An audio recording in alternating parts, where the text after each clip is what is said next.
Andito tayo ngayon sa San Joaquin sa Pasig at meron tayong bibisitahin na nagtitinda ng empanada. Pero alam niyo kakaiba rito, German yung nagtitinda at 2 taon niya na itong ginagawa. Tara, punta natin.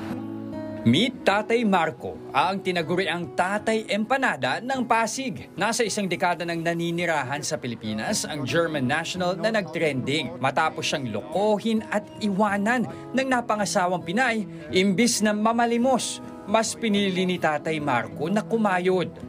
I create aircraft since I've been here in the Philippines. I started 2016 and started to selling that on the street. I guess a lot of our viewers are wondering, how did you end up selling empanada? I had some other business partner with that, and he offered me to work for him just like that, as business partner, not as employee. And because of Miss Carrie, she found me, made me famous in Facebook and TikTok, and so I became Tatay Empanada with the name. Isa lang po. Isa lang? Oo. Hindi po kayo naiinitan, hot? Too hot here? Not really.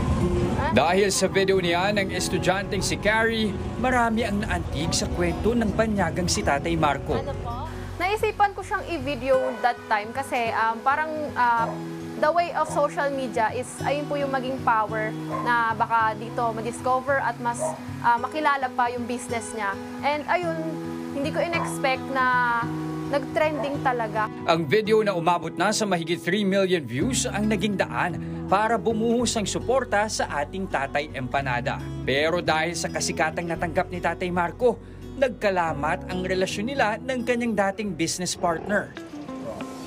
Dito na nagsimula ang partnership ni Tatay Empanada at ni Carrie.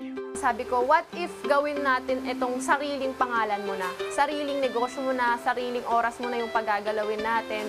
Then, ayun, sinubukan namin, nag-take risk kami. Hindi namin in-expect na nagkaroon kami ng physical store, we have an online shops. Sa puhunang 5,000 pesos, sinimulan ni Carrie at Tatay Marco ang kanilang business venture. Dito sa San Joaquin sa Pasig, makikita ang kanilang munting shop. At syempre, hindi ko na pinalampas ang pagkakataon na matikman ang viral na empanada. Ito yung classic na street food empanada. Hindi tinipid sa keso, makapal yung keso niya. And it's also filled with slices ng ham. So alam mo rin talagang siksik yung makakain mo. Actually, masarap siya. Sa halagang 20 pesos, matitikman na ang ipinagmamalaking empanada. Katuwang din sa negosyo ang nanay ni Carrie na si Mama Lani. Bukod kasi sa kanilang pwesto, meron na rin silang online shop. Hindi nila in-expect na nagkaroon na kami ng Facebook page kasi umorder talaga sila like yung mga company, iba-ibang like bulk orders na umorder sila nung nalaman nilang nasa social media na yung empanada ni Tatay. Unlike before na nasa bangketa, nasa mainit, walang pumapansin. Kung dati, nasa 300 pesos lamang kada araw ang kinikita ng ating Tatay Empanada sa paglalako, ngayon, kitang-kita na siya ng 20,000 pesos kada buwan. Sa kabila ng natatamong biyaya, aminado si Tatay Marco na marami pa siyang dapat matutunan sa pagnenegosyo. When you want to raise a business, you have to be humble all the time.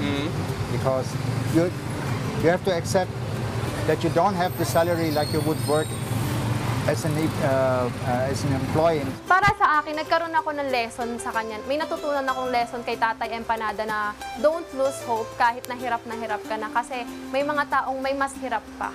Pinatunayan ng banyagang si Tatay Marco na hindi hadlang ang pagkasawi sa mga naunang katuwang sa buhay at negosyo dahil may mga katulad ni Carrie na handang tumulong at umalalay sa kanya.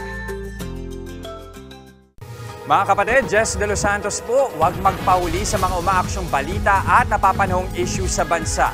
Para sa mas malawak na balitaan, mag-subscribe at mag-follow sa social media pages ng News 5.